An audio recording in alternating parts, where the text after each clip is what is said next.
नई प्रथा जो उत्तर प्रदेश में लागू हुई है, ये कानून का राज नहीं हो सकता है। जो चीज 70 साल से बनी हुई है, अचानक से वो आज घटना हुई, सुबह वेद होगी, उस पर बुलडोजर चल गया है। जलते घर को देखने वाले, फूस का छप्पर आपका है, आग के पीछे तेज हवा है, आगे मुकद्दर आपका है। तेरे कत्ल पे मैं भी चुप था, मेरा नंबर अब आया। मेरे कत्ल पे तू भी चुप है, अगला नंबर आपका है। कल आज जो वहां हो रहा है, कल उत्तर प्रदेश के किसी और जिले में भी होगा। कब तक चुप्पी रखेंगे? मेरे पास बहुत काम है, लेकिन जब वो अन्याय हुआ और वहां के लोगों ने मुझसे अपील की कि आपको आना चाहिए। अब सब लोग बड़ी बड़ी बातें करते हैं, लेकिन मुसीबत में कौन आता है साथ, ये देखने की बात है। देखिए, बरेली जाने का कार्यक्रम तो कल बना, उससे पहले पार्टी के कई कार्यक्रम थे। क्यों बना, इससे पूरा प्रदेश और देश वाकिफ। जिस तरह का अन्याय वहां हुआ है,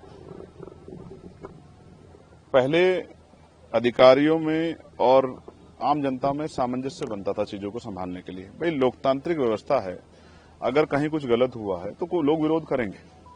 विरोध का भी एक अस्त्र होता है, एक मर्यादा होती है, एक सीमा होती है कि हमें कानून को हाथ में नहीं लेना है।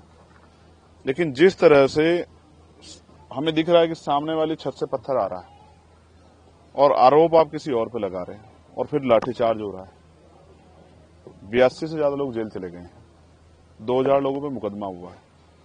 जहां तक मैंने देखा, मैंने कई जगह की घटनाएं देखी। हालांकि मैं सहमत नहीं हूं कि पुलिस में और आम लोगों में टकराव, क्योंकि पुलिस भी हमारा हिस्सा, इसी सोसाइटी का हिस्सा है, और वो हमारी प्रोटेक्शन के लिए, कानून व्यवस्था संभालने के लिए है, लोगों को न्याय दिलाने में मदद करने के लिए। लेकिन इस तरह कोई घटना बड़ी दिखाई नहीं दी कि पुलिस के साथ कोई सामने टकराव हो रहा है। जबकि उत्तर प्रदेश में कई ऐसी बड़ी घटना हुई है जहां पुलिस को मजबूरी में पीछे हटना पड़ा है। हमारे सामने फतेहपुर उसका उदाहरण है कि वहां मकबरे पे क्या हुआ था। ये जो भय का माहौल वहां बना है, लगातार मेरी वहां के बहुत जिम्मेदार लोगों से बात हो रही। 17 तारीख को हमारा सम्मेलन था, वहां मैं गया था। 12-15 दिन के उसमें कितना बदलाव है बरेली में कि आज लोग वहां डर के साए हैं। बुरा ये है कि उनकी धार्मिक आस्थाओं को भी ठेस पहुंचाई जा रही है, नमाज नहीं पढ़ पा रहे हैं, उनके घरों में बुलडोजर चल रहा है। एक नई प्रथा जो उत्तर प्रदेश में लागू हुई है, ये कानून का राज नहीं हो सकता है। जो चीज 70 साल से बनी हुई है, अचानक से वो आज घटना हुई, सुबह वेद होगी, उस पर बुलडोजर चल गया है। इसको किस तरीके से देखा जाए? आप कोई जांच नहीं कर रहे हैं, आप निर्दोष लोगों को जेल भेज रहे हैं। ये जो अन्याय है, ये अन्याय अगर हम सहते हैं तो फिर हमें भी कल जवाब देना पड़ेगा। वो सुना ना आपने, जलते घर को देखने वाले, फूस का छप्पर आपका है, आग के पीछे तेज हवा है, आगे मुकद्दर आपका है। तेरे कत्ल पे मैं भी चुप था, मेरा नंबर अब आया। मेरे कत्ल पे तू भी चुप है, अगला नंबर आपका है। ये कल आज जो वहां हो रहा है, कल उत्तर प्रदेश के किसी और जिले में भी होगा। कब तक चुप्पी रखेंगे? मेरे पास बहुत काम है, लेकिन जब वो अन्याय हुआ और वहां के लोगों ने मुझसे अपील की कि आपको आना चाहिए। अब सब लोग बड़ी बड़ी बातें करते हैं, लेकिन मुसीबत में कौन आता है साथ, ये देखने की बात है। तो मेरी ये जिम्मेदारी बनती है कि आज जाके उनका हाथ पकड़ूं, उनके आंसू पूछूं, उनकी आवाज बनूं, उनके साथ जो अन्याय हो रहा है उसको लोगों के सामने लाऊं। और मैं करूंगा क्या जाके वहां? मैं कोई भीड़ तो जुटा नहीं रहा, मैं जाके पीड़ितों को सुनूंगा।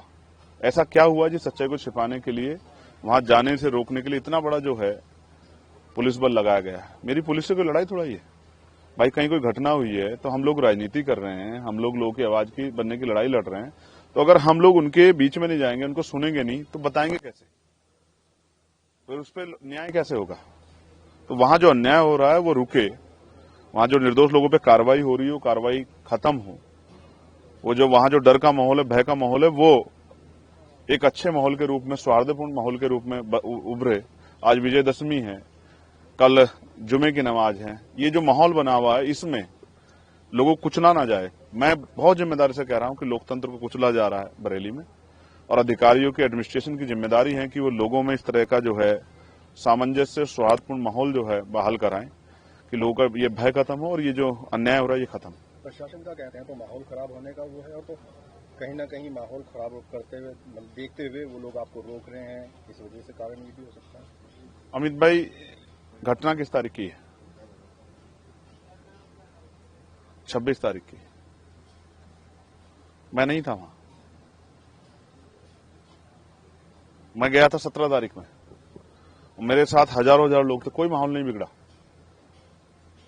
तब तो हम लोग रैली करने गए थे, अपनी बात करने के लिए, प्रभु सम्मेलन में गए थे। लेकिन आज मैं क्यों जा रहा हूं? क्योंकि हालात ऐसे बन गए हैं, और ऐसे समय में भी अगर आज कमजोरों के साथ नहीं खड़ा हुआ तो कल जवाब कौन देगा? आज सब लोगों की निगाह बरेली की तरफ है कि बरेली में जो अन्याय हो रहा है। हैदराबाद से मुझे फोन आए महाराष्ट्र से मुझे फोन आए, तमाम जो जिम्मेदार लोग हैं, जो इस दर्द को, तकलीफ को देख रहे हैं, उन्होंने मुझे फोन किए कि आपको जाना चाहिए। और मैं वहां जाता हूं जहां अन्याय की पराकाष्ठा हो जाती है, अन्याय सीमा को लांघ जाता है। तो मुझे रोकने से क्या होगा? अन्याय रोकिए ना, झूठी गिरफ्तारियां रोकिए। ये नया जो ट्रेंड बना है कि थाने में आदमी पैरों पे चल के जाता है और बाहर जब आता है तो लंगड़ाता हुआ आता है। तो पुलिस को पीटने का अधिकार किसने दिया है? क्या उन लोगों के मेडिकल हो रहा है? क्या आईपीसी की कोई, अब तो बीएनएस होगी, बीएनएस की कोई धारा ऐसी कहती है कि पुलिस पीट सकती है? तो ये मैं समझता हूं पुलिस को आगे करके, पुलिस को मोहरा बना के जो सरकार करवा रही है, कल जब क्रॉस एफआईआर होंगी, लोग कानूनी रूप से लड़ाई रहेंगे, तो ये पुलिस के भाई फंस जाएंगे और सरकार एकदम जो है पल्ला झाड़ ले, कहेगी हमें पता ही नहीं इन्होंने ऐसा क्यों किया। तो ये अन्याय रुके, उसके लिए किसी मेरे जैसे एक आदमी को खड़ा होना पड़ेगा, अपने जान को भी दांव पे लगाना पड़ेगा, जान की बाजी लगानी पड़ेगी कि अन्याय बंद हो। और मैं अपनी ड्यूटी कर रहा हूं क्योंकि मैंने पार्लियामेंट में ओथ ली है कि देश के प्रत्येक आखिरी व्यक्ति के लिए भी हम लोग खड़े रहेंगे, उनकी आवाज बनेंगे, उनके पास न्याय होगा, उनके अधिकारों पर अतिक्रमण होगा तो उनकी आवाज उठाने का काम करेंगे। मैं अपनी ड्यूटी कर रहा हूं, इसके लिए मुझे तनख्वाह मिलती है। मैं ईमानदार आदमी हूं, मुझे तनख्वाह मिलती है। जो तनख्वाह जिन लोगों के टैक्स के पैसे से मिलती है, उनके साथ अन्याय हो रहा है तो उनकी लड़ाई लड़ रहा हूं। किसी और पे भी होगा उसकी भी लड़ाई लड़ूंगा। जो मौलाना मोहसिन रजा है, उनके कहीं संपत्ति में बुलडोजर चला और जो अन्य लोग हैं उनकी जो संपत्तियां सीज की जा रही हैं, उन पे भी कार्रवाई होगी, तो इसको कैसे देखते हैं? मैं आपको फिर कह रहा हूं, किसी को मारने के लिए लाठी चलाने की जरूरत नहीं है, कोई जरूरत नहीं लाठी चलाने की।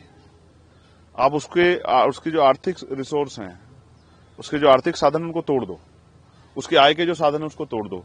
ये सिर्फ राजनीतिक एक एजेंडा है, कुछ लोगों को, अपने वोटर्स को खुश करने के लिए कि हमने संपत्ति जब्त कराई। मैं पूछना चाहता हूं, अगर आज वो अवैध है तो कल तक वो अवैध कैसे था? फिर ये प्रशासन, एडमिनिस्ट्रेशन, सरकार क्या कर रही थी? पिछले 8 साल में क्यों नहीं देखा गया कि वो अवैध है? क्या लोगों ने जबरन कब्जे कर रखे हैं? लेकिन वो घटना के अगले दिन ही बाद अवैध कैसे हो जाता है? उसमें बुलडोजर कैसे चल जाता है? कौन से कोर्ट के आदेश चला? सुप्रीम कोर्ट की फटकार लगी सरकार को।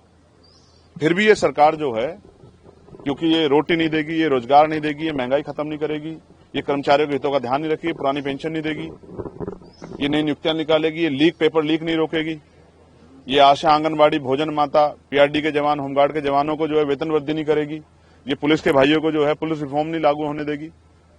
तो ये इन सब चीजों को टालने के लिए, किसानों को खाद नहीं मिल रहा, डीएपी नहीं मिल रहा है, तो ये वो व्यवस्था लागू, इसलिए ये इस एजेंडे को मजबूती से वो करते हैं और ये सब सरकार की देखरेख में हो रहा है।